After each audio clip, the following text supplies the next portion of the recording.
Oi, oi, querido estudante, tudo bem com você? Novamente estou por aqui. Sou a professora Daniele Nunes. Meu sinal na comunidade surda é este aqui. Seja muito bem-vinda ao projeto Aprender Além da Escola do Centro de Mídias e Tecnologias Educacionais da CEMED Manaus. Hoje iremos a mais uma aula de língua portuguesa. A aula é Poemas Concretos. Alguma vez você já leu algum? Nesta aula, você irá aprender em que consiste um poema concreto. Preparado? Então vamos lá para a nossa hora de aprender. Você é um estudante ou uma estudante que lê poemas? Concordo que este gênero não é muito comum circular no nosso dia a dia, mas é possível encontrar poemas em livros, peças teatrais e sites de escritores. Particularmente, acho, entre todos os gêneros que já estudamos, o mais lindo e especial. Por qual motivo? Você pode estar se perguntando. Devido à linguagem que o gênero poema apresenta.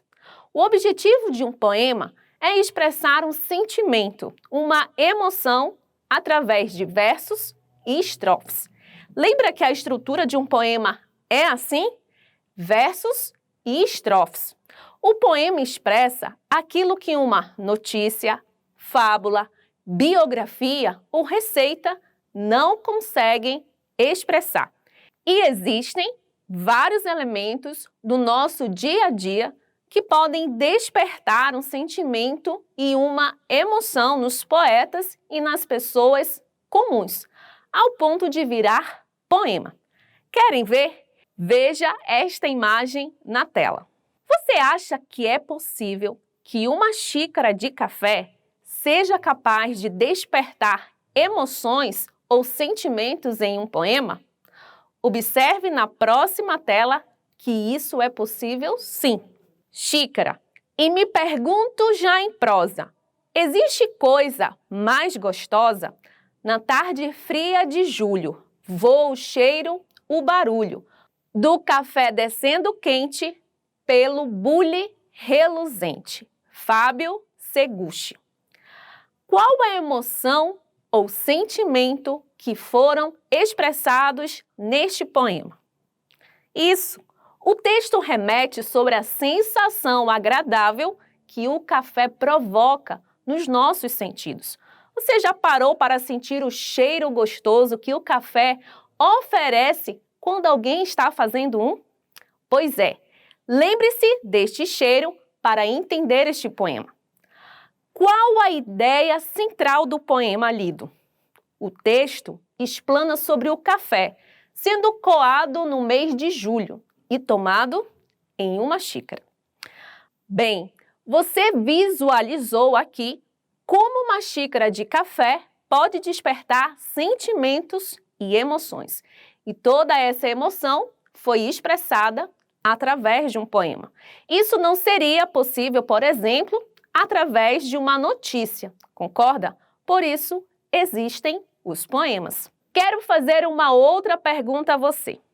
É possível um poeta expressar sentimentos e emoções através de um texto que não apresenta versos e estrofes, como vimos anteriormente, mas continuar sendo um poema? Acompanhe esta outra imagem.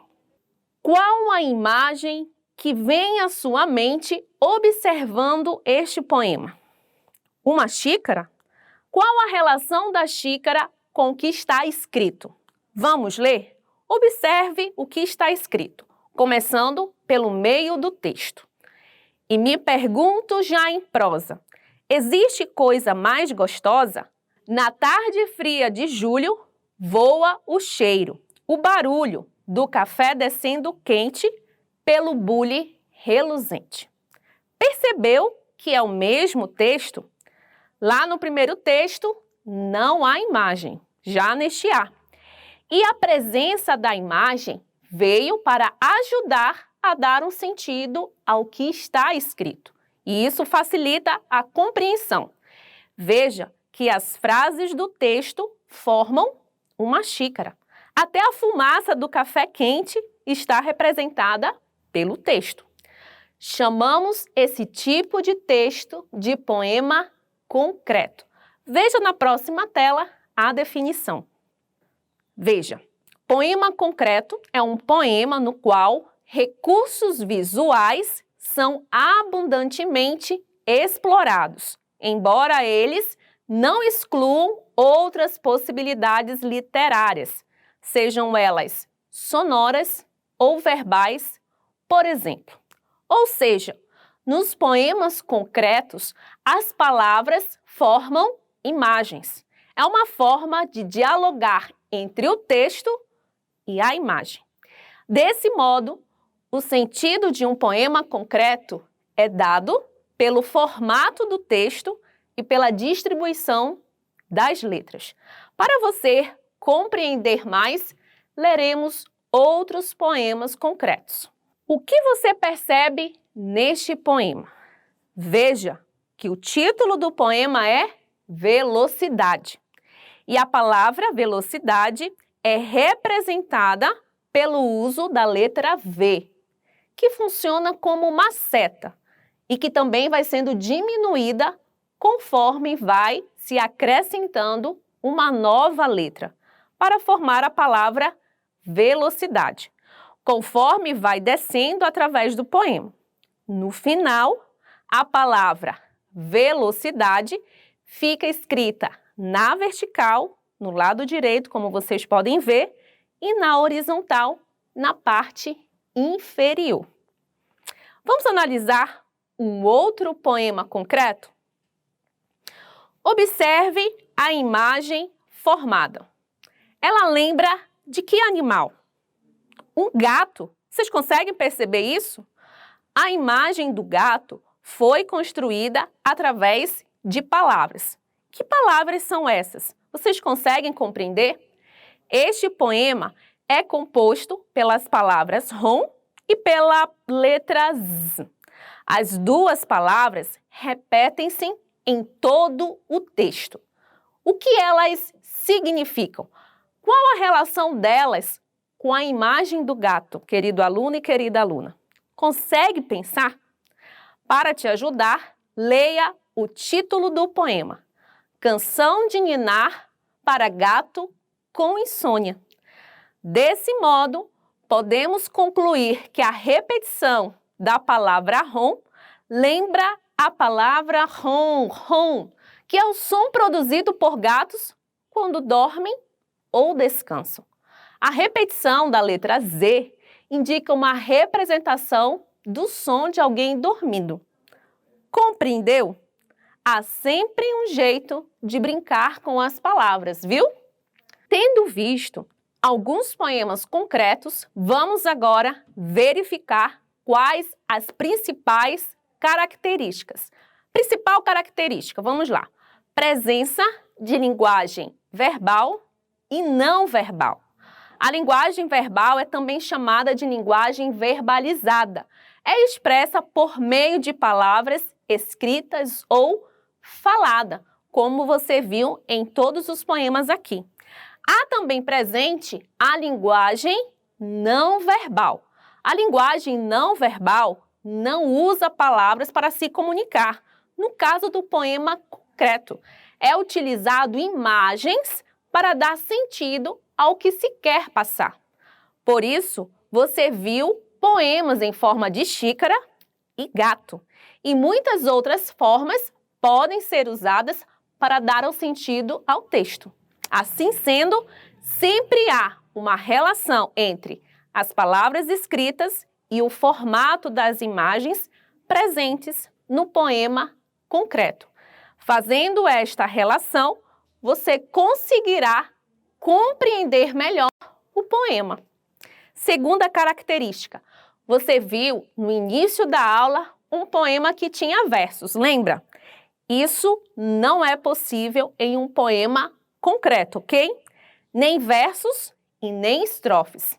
Essas características só aparecem em poemas não concretos. E para você melhorar a sua compreensão acerca deste assunto, Vamos treinar seu conhecimento? Convido você para a hora da atividade.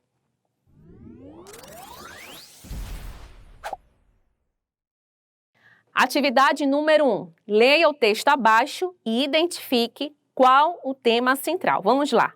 A chave mestra. Perseverança e força de vontade, aliadas ao estudo e ao trabalho, são chave para todas as portas da realização pessoal. Não espere cair do céu. Esteja preparado. Vamos lá. Qual a ideia central deste poema concreto? Verifiquem que o formato, a imagem apresentada neste poema aqui é uma chave. Li para você também as frases que compõem este poema. Qual o tema central deste poema? Vamos verificar? Veja, perseverança e força são a chave para a realização pessoal. Vamos agora para a atividade número 2. Identifique a alternativa que apresenta características de um poema concreto. Vimos na aula de hoje quais são as características que fazem parte de um poema concreto. Vamos lá. Letra A. Linguagem verbal e relatos. Letra B. Linguagem verbal e não verbal e ausência de estrofes e versos. Letra C. Presença de estrofes e versos e de verbos no imperativo. Ou a resposta correta é a letra D. Informações importantes sobre a vida de uma pessoa. Qual alternativa que apresenta características de um poema concreto? Vamos verificar a resposta correta?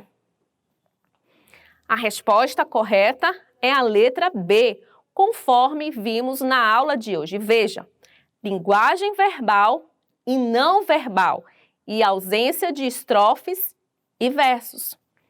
Passemos agora para a atividade número 3. Complete a frase com a alternativa correta. Poema concreto é um texto no qual recursos, letra A, visuais, letra B, concretos, letra C, verbais, ou a alternativa correta que vai completar esta frase é a letra D, recursos orais. Pense aí e responda. Qual alternativa vai completar a frase de hoje? Vamos verificar, querido aluna, querido aluno, qual a resposta correta? A resposta correta é visuais, letra A. Poema concreto é um texto no qual recursos visuais são abundantemente explorados. Por que recursos visuais? Em todos os poemas mostrados nesta aula, você viu imagens compondo os poemas concretos. Parabéns, aluno, você que participou dessas 3 atividades. Quero te convidar agora para a hora da revisão.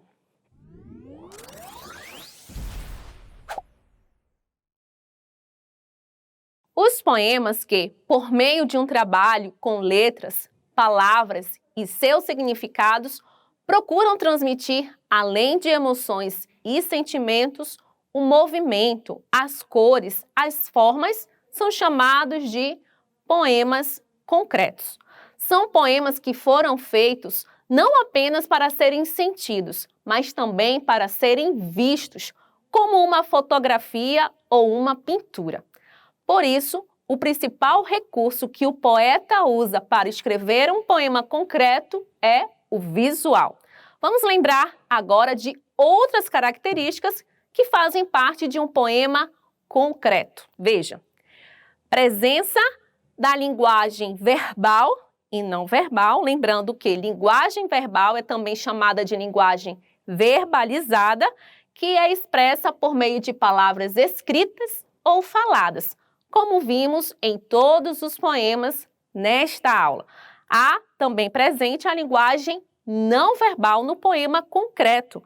A linguagem não verbal não usa palavras para comunicar algo.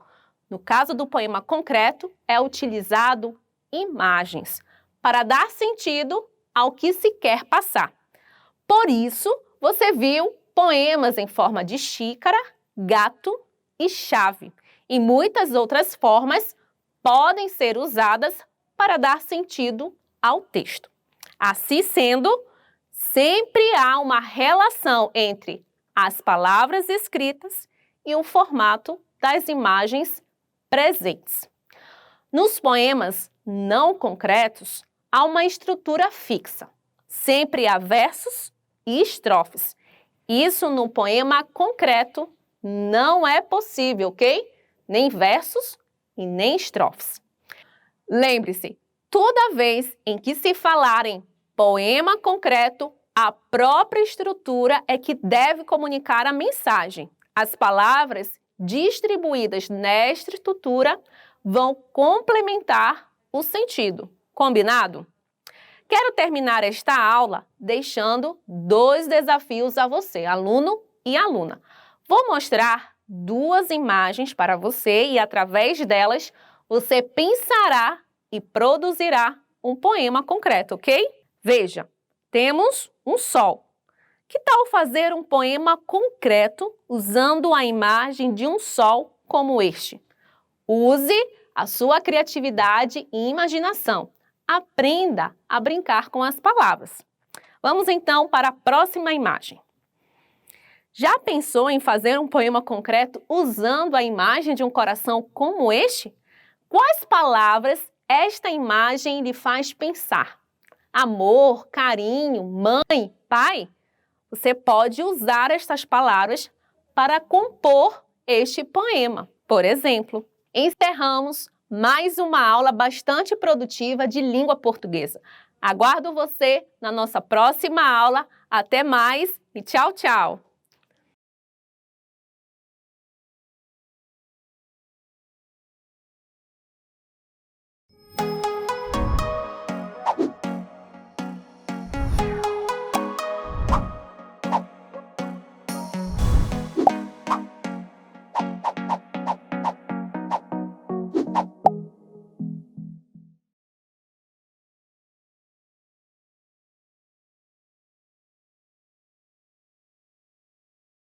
Olá, estudante! Tudo bem? Eu sou a professora Nathalie Cancelli, da Divisão de Educação Infantil. Bem-vindos ao projeto Aprender Além da Escola, do Centro de Mídias Educacionais da CEMED Manaus.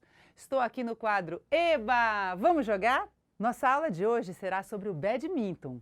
Badminton é um esporte dinâmico praticado entre 2 ou 4 jogadores. Ainda que seja semelhante ao tênis, que usa raquetes, está dividido por uma rede, ele possui suas peculiaridades. Atualmente, ao invés de uma bola, ele é jogado com uma espécie de peteca, chamada de volante ou bird. Essa modalidade exige um grande treinamento físico por parte dos atletas e envolve agilidade, coordenação e reflexo. Ela é praticada por homens, mulheres e crianças, sendo considerado o esporte de raquete mais rápido do mundo. O badminton foi criado no século XIX, na Inglaterra, inspirado num jogo que era praticado na Índia chamado de pona. No entanto, um jogo semelhante já era praticado na Grécia Antiga, o tamborete e peteca. O nome desse esporte está relacionado com a Badminton House, local que supostamente foi jogado a primeira vez. A Badminton House era propriedade do Duque de Belfort.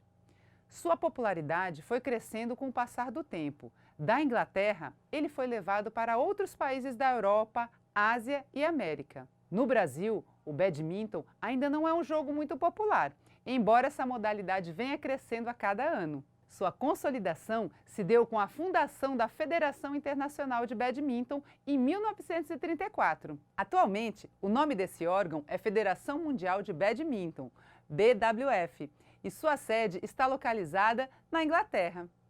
Essa entidade é responsável por organizar eventos desse esporte, com destaque para o Campeonato Mundial de Badminton.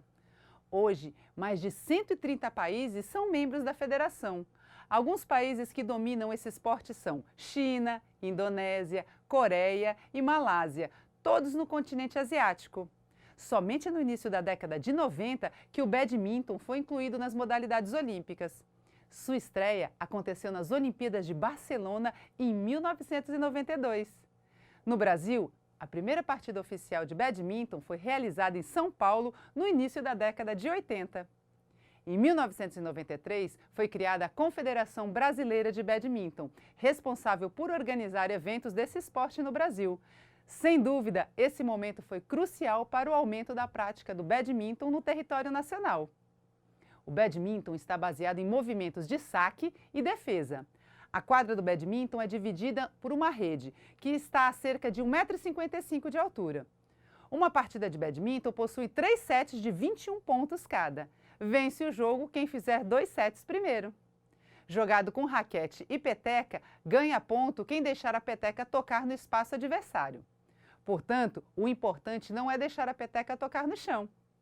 Geralmente, a peteca é feita com penas de ganso e pesa entre 4 e 5 gramas. Entretanto, ela pode ser feita de nylon também. Já a raquete de badminton pesa cerca de 100 gramas. Ainda que sejam leves, elas são feitas de um material muito resistente. Agora chegou a hora da atividade.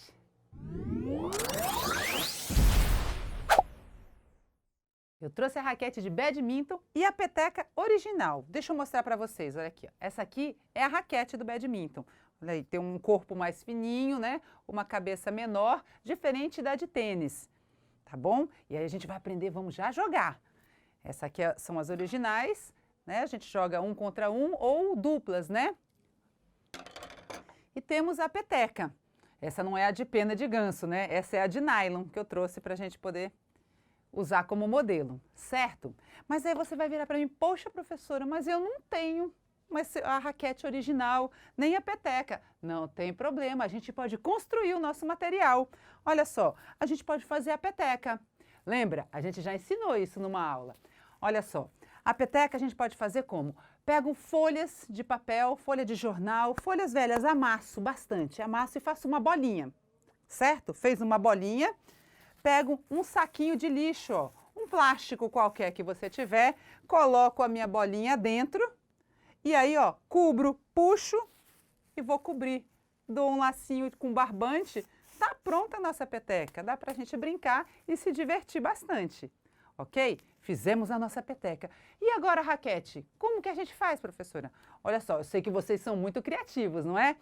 A raquete, ó, eu trouxe aqui o modelo que eu fiz aqui, ó, em casa. Olha que legal. A gente fez o quê? Papelão.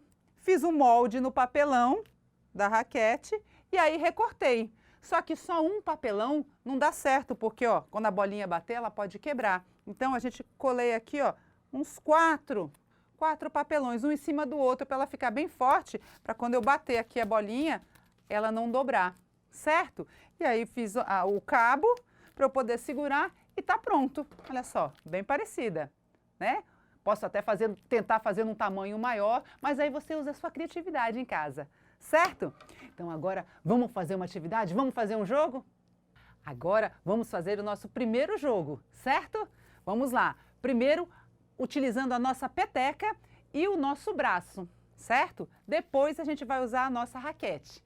Então vamos lá, ó. Tem uma numeração aqui no chão, 10, 20, 30, 40, 50 pontos. O que eu tenho que fazer? Eu tenho que pegar essa bola, essa peteca, bola não, né? Peteca. A peteca e utilizar, bater nela por baixo, aqui ó, como se eu estivesse sacando, e ela tem que bater na pontuação que eu gostaria. Eu quero marcar sempre 50 pontos, mas a gente começa devagarzinho, dá uma distância. Vamos lá, hein? Deixa eu concentrar, tentar marcar um ponto. Não bati, tentei bater devagarzinho aqui no 10, né? Tentar mais forte aqui, lá no 50, será que eu consigo? Bateu perto. Por quê? Porque eu vou treinar aqui a minha mira, né? Vou treinar como é que eu tenho que bater a quantidade de força para poder sacar, para dominar essa peteca, ok? E aí a gente vai treinando. Não para não. Vamos lá. 40 pontos, caiu no 50, mas primeiro bateu aqui. 40 pontos, beleza. E a gente vai. Eu tô só aquecendo, hein? Vamos lá, de novo. Olha aí como eu já consegui. Viram? Na primeira, errei que bateu bem aqui no chão. Agora eu já consigo dominar. A bola vem de baixo, utilizo a minha mão como se fosse uma raquete. Certo? Vamos lá, de novo. Pode ser rapidinho, não, tem que estar treinando. Pode chamar o colega, o seu primo, o seu irmão, mamãe, papai, para brincar junto. Vamos lá, de novo. Vou treinar, vamos no 30. Vamos lá, no 30, hein? 30 está mais aberto aqui. Vou bater. Foi na direção, não caiu em cima, mas eu consegui direcionar a peteca para onde eu quero. Tentar no 20. Conseguimos para um lado, vamos tentar para o outro. Vamos lá. Prepara. Olha aí, estou conseguindo. Conseguindo direcionar a bola, que daqui a pouco a gente vai jogar com a nossa raquete. E aí, a questão da distância. Consigo já dominar para um lado, para o outro. E agora aqui, ó, consigo longe, né, intermediário e perto. Será que eu consigo aqui pertinho? Tem que a força é menos força, não é? Vamos lá. Tentar bater aqui no 10, hein? Quase. Um pouquinho melhor. Lá no 40 agora, uma distância um pouquinho maior. Vamos lá. Olha aí. E no 50. Para a gente poder passar para o nosso outro jogo, hein? Prepara. De novo. Aê, consegui! Tá vendo? A gente vai treinando, vai tendo a memória de como a gente vai jogar, a quantidade de força que a gente vai imprimir para poder acertar na direção que eu desejo. Agora a gente vai para o nosso próximo jogo. Agora, para o nosso próximo jogo, eu trouxe a professora Andréia. Tudo bom, professora? Obrigada por ter vindo. E o que a gente vai fazer? No primeiro jogo, a gente tentou dominar a peteca, né? Com a nossa mão. Agora, com a raquete. E aí, em casa, com a raquete que você criou, nós vamos tentar jogar, dominar a peteca, uma jogando para a outra. Essa aqui é a peteca que a gente fez e aqui é a raquete original, certo? Aí, em casa, usa a criatividade, tá bom? Então, vamos lá, professora. Você começa. E aí, o objetivo agora não é marcar o ponto. O que a gente vai fazer? A gente tem que tentar dominar essa peteca. Ela joga, eu pego, a gente vai aqui de um lado para o outro, caiu no chão, não tem problema, a gente pega e continua, tá? Porque essa peteca, ela vai girando, olha que ela gira de um lado para o outro, gira e a gente bate errado, ela vai para um lado, a gente perde o controle dela. Então, o primeiro jogo é a gente dominar a nossa peteca com a raquete. Então vamos lá, hein? Vamos lá. Jogou, tentei, bati na bola, vamos lá. Eita, estamos difícil aqui. Mas lembra que no primeiro jogo foi assim mesmo? A gente começou devagar. Agora vai. Agora, olha, conseguimos, hein? Já foi 4 toques e assim vai. Opa! É que eu tô com medo de jogar muito forte e bater. Eu tenho que tentar dominar a minha força. Isso. Porque se fosse numa partida, eu jogaria a bola mais forte justamente para marcar o ponto, mas o objetivo aqui é a gente dominar jogando uma para outra, certo? Vamos lá. Vamos lá, hein? Dominando a bola, dominando a peteca. Chamo de bola. Peteca, peteca. Vamos lá, é o hábito, a gente tem que estar treinando. Vamos lá. Não tem problema se a gente der 2 toques, porque a gente está tentando dominar, estamos aprendendo. Depois a gente faz a pontuação, aí é valendo. Quase! Mas é legal. Olha só! Conseguimos! 4 vezes, hein? Vamos lá. Opa, estava muito em cima. Vou lá.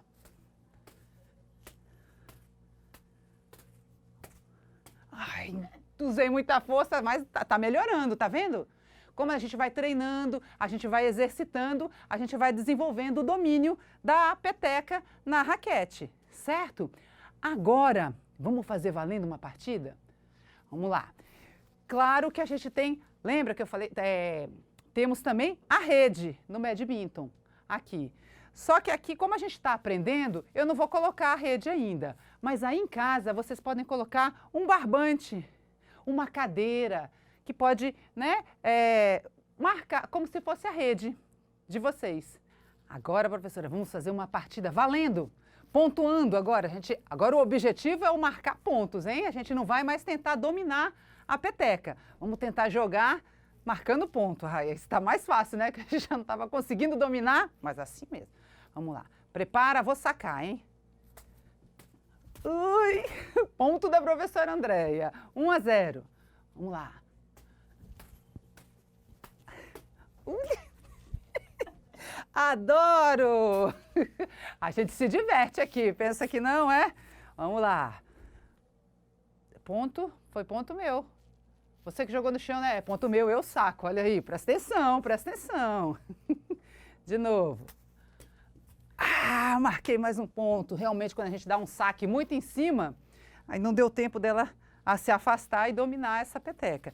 Vocês podem brincar no quintal da casa de vocês, que tem bastante espaço, né? Pode delimitar um espaço bem grande para você fazer a sua quadra de badminton. Vamos lá, de novo, hein? Vou sacar mais uma vez. Olha. 2 toques, 2 toques. Agora a gente já está nesse terceiro jogo, esse é valendo. A gente só pode dar um toque na peteca. Quando a gente estava dominando, não tinha problema. E aí as regras a gente vai falando, vai determinando conforme forem acontecendo, tá bom? Que a gente ainda está aprendendo aqui o badminton. Saquei. Olha. Olha, agora a gente está dominando. Ah, que legal! E aí, estão gostando? E aí chama o pessoal em casa, chama o papai, a mamãe, o irmão, joga um contra o outro, pode fazer uma partida de duplas, 2 contra 2, certo? E aí vocês podem jogar com quantas pessoas vocês quiserem, né? Fazendo tipo um torneio em casa. Então, professora, obrigada por ter me ajudado, certo, professora Andréia? E a gente vai continuar agora, que é a hora da revisão.